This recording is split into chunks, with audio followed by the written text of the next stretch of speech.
पता नहीं बाबलू वहाँ जाकर इतनी देर बैठा क्यों है। हमारे दादा के दिल में उस लड़की के लिए बहुत दया है माँ। वो सोचते हैं कि पूरी दुनिया में लोग सीधे हैं, हर किसी को अच्छी निगाह से देखते हैं, हर किसी को सीधा समझते हैं। हाँ, लेकिन ऐसी लड़की जिसकी वजह से इतना कुछ हो गया, इतना बड़ा हादसा, अर्शी की ये हालत, अनी दिन रात हॉस्पिटल में उसका ख्याल रख रहा है। जिस घर में अपनों के लिए ही मतभेद है, ऐसी लड़की पे दया दिखाकर क्या फायदा है। माँ क्या कर सकते हैं, दादा का ये नेचर तो शुरू से ऐसे ही है, बड़े दरिया दिल हैं सबके लिए।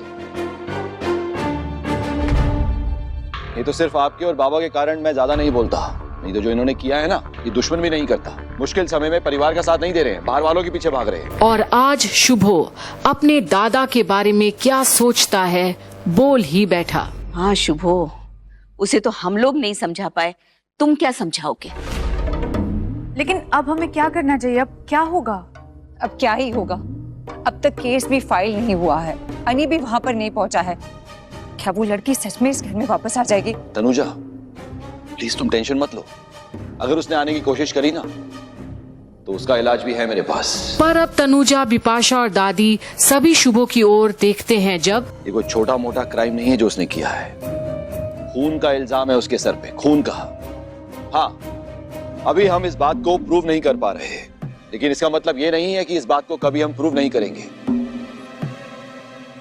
कुछ भी हो जाए, मैं इस झनक को छोड़ने वाला नहीं हूँ। पर क्या शुभो जो बोल रहा है पूरी जिम्मेदारी के साथ बोल रहा है? इसने मेरी होने वाली बहू पे अटैक किया है, ये कोई छोटी बात नहीं है।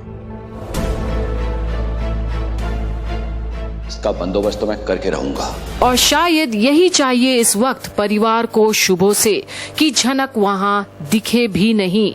पर पुलिस स्टेशन में एक बार फिर अनी और झनक आमने सामने हैं और झनक अन्नी की ओर इनोसेंटली देखती है। पर क्या अनी को आज झनक में एक मुजरिम नजर आता है? जहां एक दूसरे से एक शब्द नहीं बोलते दोनों, पर झनक अब भी उम्मीद लगाकर बैठी है कि शायद अनी को उस पर थोड़ा तो भरोसा हो ही जाएगा। पर अनी तो झनक से एक शब्द नहीं कहता, पर जाकर सीधे छोटोन और जेठू से बातें करता है और झनक अनी की ओर देखती ही रह जाती है कि क्यों उसने कुछ बात ही नहीं कही। पर अनी उसे नजरअंदाज कर देता है। तो क्या अनी झनक को कसूरवार समझता है? क्या वो एक बार भी नहीं पूछ सकता था उसे कि क्या हुआ था? और झनक टूट सी जाती है अनी का व्यवहार देखकर। क्या यही उसका प्यार था झनक के लिए? और अब छोटोन को भी समझ नहीं आता कि अनी अब क्या करेगा। जहां झनक अनी की ओर देखती तो है और अब उसके पीछे जाती है सुनने के लिए कि आखिर अनी क्या बोलेगा, उसके बचाव में या उसके खिलाफ। और वहीं मीनू भी है। देखिए, मैं आपसे रिक्वेस्ट कर रही हूँ, आप झनक को जहाँ से लेकर आए हैं ना, वहीं पे वापस चलिए। और प्लीज आप किसी को ये बताना मत, किसी को भी नहीं। जी मैम, बट हमारी भी एक रिक्वेस्ट है, आप विशाल सर को कुछ मत बताइएगा। डोंट वरी मैम, हमारी कोई पुरानी दुश्मनी नहीं है, लेकिन जहां से आप झनक को लेकर आए थे आप वहीं पे चलेंगे ना? जी। और हम झनक को अपने साथ लेकर जा सकते हैं?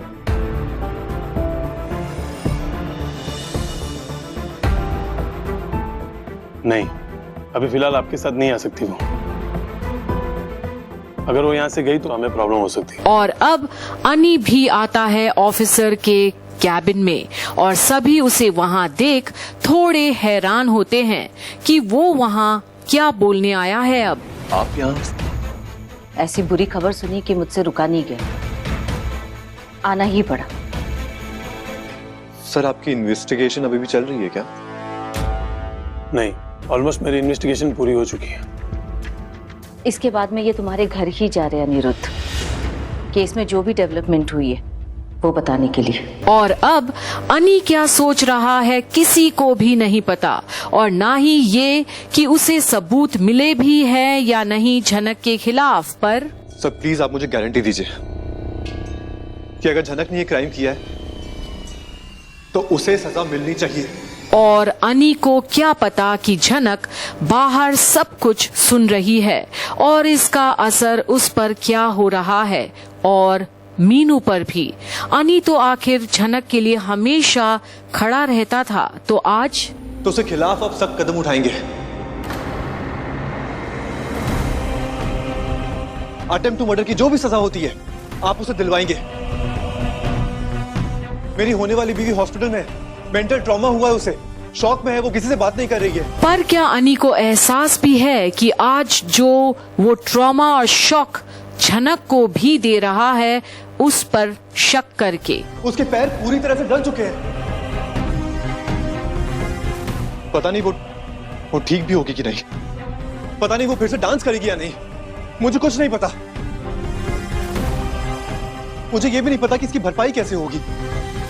सर, अर्शी की जान तक जा सकती थी। कुछ समझ में नहीं आ रहा मुझे। देखो अनिरुद्ध, तुम्हारी बात से मैं पूरी तरह से सहमत हूँ। अगर झनक ने गलती की है तो उसे सजा मिलेगी। और अब झनक ये सब सुन के और भी दुखी होती है। आखिर कोई तो क्या, जब उसके सर जी ही उसे कातिल मानते हैं तो फिर बात ही खत्म। आखिर उसे अपनी सर्जी से उम्मीद भी नहीं रखनी चाहिए अब।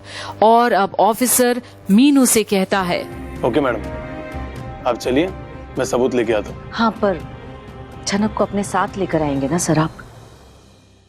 जी, मैं झनक को साथ में लेके आऊंगा। अगर जरूरत पड़ी तो सुबह मजिस्ट्रेट के सामने पेश कर देंगे। Thank you sir, thank you so much. और अब जहां मीनू कंफ्यूज्ड है अनी के व्यवहार से, देखिए, अर्शी को जस्टिस मिलना चाहिए और गुनहगार को सजा। वहीं ऑफिसर भी चौंकता है, पर अब झनक को लगता है सदमा कि अब क्या होगा। पर जो जख्म अनी ने आज उस पर भरोसा ना करके दिया है, वो अब झनक कभी नहीं भूलेगी। कम से कम भरोसा तो करना चाहिए था उसके सर जी को उसके ऊपर। और अब अनी ऑफिसर को थैंक यू बोलते हुए मुड़ता है तो झनक को वहीं पाता है, जिसने सारी बातें सुन ली है। और दोनों एक दूसरे को देखते हैं, पर आज कोई गम भी नहीं और कोई खुशी भी नहीं, क्योंकि आज प्यार पर से शायद भरोसा उठ गया है झनक का।